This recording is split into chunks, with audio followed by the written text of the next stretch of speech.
to it. Yeah, I walked by a mirror last night, and I looked at it, and I thought, yeah, this is what I'm going to look like the rest of my life. Just more wrinkles. I never really thought about it before, and I thought, it's kind of a Hemingway look to it, or like an old man by the sea, an old mariner. I know that you think facial hair makes you look older, but it actually makes you look younger. Yeah, it's interesting, right? I don't understand that. It's gray. It's like but I don't think... I mean, gray obviously makes you look a certain age, but I don't think it necessarily makes you look old. Yeah. I don't know. Whatever. I like salt and pepper. Yeah. You know, remember the song Salt and Pepper? You mean the group? Is it a group or a song? Yes. It was a group. Yes. They have one song that is so funny. You know which one it is. They have a lot of songs that say a lot of things, so I don't know which one you're talking about. It's the most popular song they ever did. That made you look old, what you just did. It wasn't the beard. I'm sorry. By the end of the show, we'll play it. Do we have to pay for it? Probably. Well, now we play under 30 seconds. You can just sing it. I'm not going to sing it. Okay. But I thought they're a group. They're not. It wasn't a song. Salt and Pepper. Yeah. My wife right now would just be horrified She's by me cringing. saying, well, she just likes hip hop and all the fun music, and she likes new groups, and she'd be horrified that I struggle. Yeah, with that. and keeps you young. Yeah, current, as she said. Current, yes. Be current. All right, here we go. I spent a lot of time on this. Not sure why. What's the point? I like doing it. It's my top 10. It's a herd hierarchy. By the way, I'm not one of these sports guys that, I used to work at a company. I don't know what happened to them. But they used to just put the rankings based on the record, which is so hacky. Like, what does that mean? I do it based on the higher you go, I think you would beat the teams below you this morning. So that's how I do it. Like, here's the best teams if they play today. Here we go. Herd hierarchy. Time is now. Let's go. The top 10 NFL teams according to Colin. Number 10. I'm going to put Cleveland in there. They've had the third easiest strength of schedule. Baker Mayfield, though, 4 games without a pick. So they've kind of figured. By the way, they have they throw the ball very few times and run it more than anybody percentage-wise in the league. They're 5-0 in one-possession games. They're the number 1 rushing offense. And I think I'm putting them here because of Kevin Stefanski. He has figured out, at best, Baker Mayfield is a complimentary piece. Run the football. Don't make mistakes.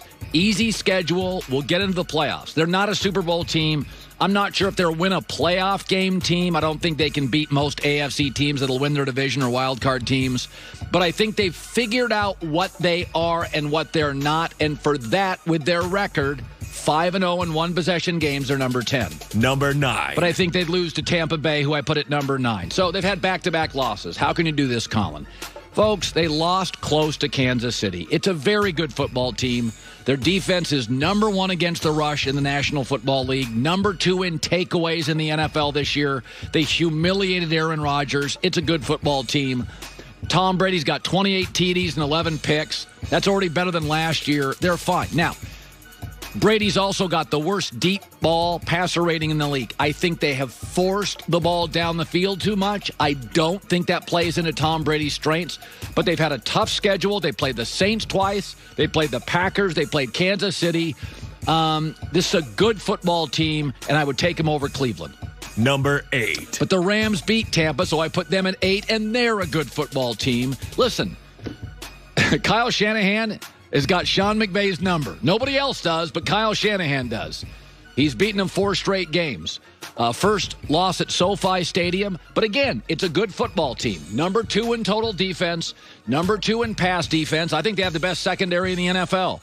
I would be concerned with Jared Goff in the last month. A lot of picks and a lot of fumbles, and Sean McVay rightly called him out for that. But this is an excellent team. If Goff is your weakness, then you have a chance to get to a Super Bowl eventually. Rams at 8. Number 7. But I put the Bills at 7 because they beat the Rams, even though it was a bad call at the end of the game. Here's what I like about it. Listen, Josh Allen can drive me nuts. He makes some dumb plays. But he's the only quarterback in the league with 20-plus touchdown passes and 5-plus rushing touchdowns. He's a horse.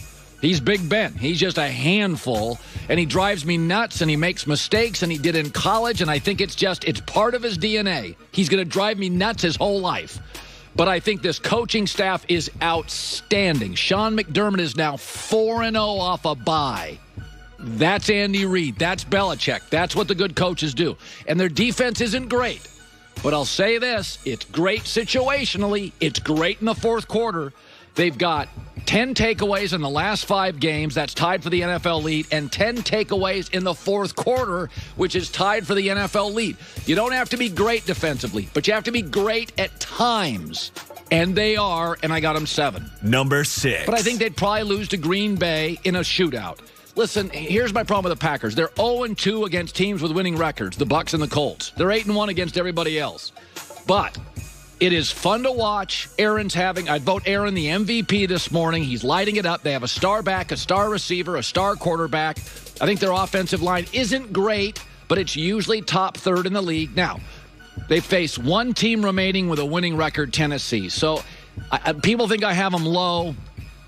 I have them at 6 because I think they beat the Bills. That's where I have them. Number 5. But I think the Titans would beat the Packers because King Henry would run down their throat. The Titans are a funny team. I don't think they can get to the Super Bowl, but good God, I'd have no interest playing them in the playoffs. They scare me.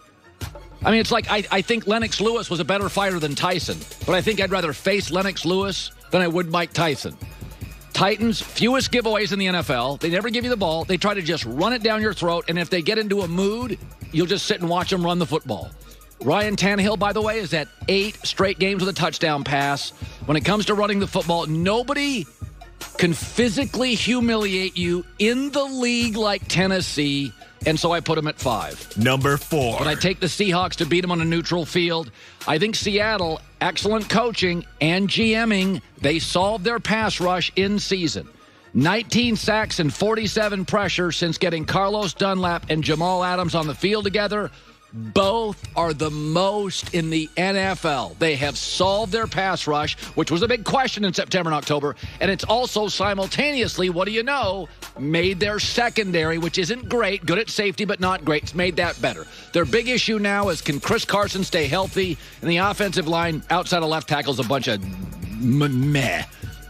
Number 3. Saints. Listen, they've won 8 straight games, longest streak in the NFC. And I got to be honest with you. If you can keep winning with backups, you win. They're 8-0 since week 4. They're first in point differential, first in yardage differential, third in points per game, and first in points per game allowed. What do you want me to say? And they're doing it with Taysom Hill, and they did it last year with Teddy Bridgewater. They went 13-3, 13-3, and it looks like this year they'll go 13-3. Well coached, smartly run, very good line play. I do think there are limitations to them going over the top, but that's why I have them 3. Number 2. And have the Steelers number 2 because they can beat you over the top. They're also 5-0 in one-possession games. Let's be honest. They get a little lead on you, and then they suffocate you with that pass rush. They have the number 1 scoring defense. They're number 1 in sacks. They're number 1 in takeaways in the NFL. And now, they play the second easiest schedule. So I do not think they can beat my number 1 team. Number 1. Kansas City. What do you want me to say? I mean, they're the only team in the league down 3 scores and you wouldn't care. In Kansas City's offense since week 5 is number 1 in everything that matters. They had a hiccup against the Raiders in a loss. Other than that, since week 12 last year, ahead, they can play with a lead. They can play finesse. They can run the ball. My only real consideration for Kansas City that worries me is they're a little bit the Golden State Warriors. I said this yesterday. When you score so dramatically and quickly and brilliantly that sometimes you lack urgency, and there are times I feel like they go out there and they're just kind of just 7-on-7 it. They don't have a ton of urgency. They're kind of flipping it backwards and kind of experimenting a little bit, but it's the best team in the league. I have not seen an NFL team score this quickly or so brilliantly. I can't name it. I don't know. I can't compare it to anything. It's different, and so Kansas City is number 1. So let's look at it again. Kansas City would beat Pittsburgh. Pittsburgh would beat New Orleans. New Orleans would beat Seattle. Seattle would beat Tennessee. Tennessee would pound Green Bay physically. Green Bay would win a shootout with Buffalo. Buffalo beat the Rams. Rams beat the Bucks, and I think the Bucks would beat the Browns. There you go. I have no issues. Maybe I would put Green Bay above Tennessee. Yeah, I just think the ground. But they game, both have holes. Yeah, I mean, they play each other week 16, and I like Tennessee. Yeah. All right, there you go. Pretty happy with it. Brian Westbrook, the former Pro Bowler with the Eagles. What do you do about Carson Wentz? What are they saying? Plus, Seth Joyner joins us today, and Andrew Whitworth of the Rams all coming up. Been doing more driving these days. People aren't flying as much. They're staying indoors. Thanksgiving, people didn't want to get on planes. Instead, they got in their car and drove. And for a lot of the country, I just saw reports this morning, snow in the south. Snow. I saw snow. I was following Jim Cantori of the Weather Channel. There's snow in the south, big snow in Ohio. Got to get those wiper blades right. Michigan.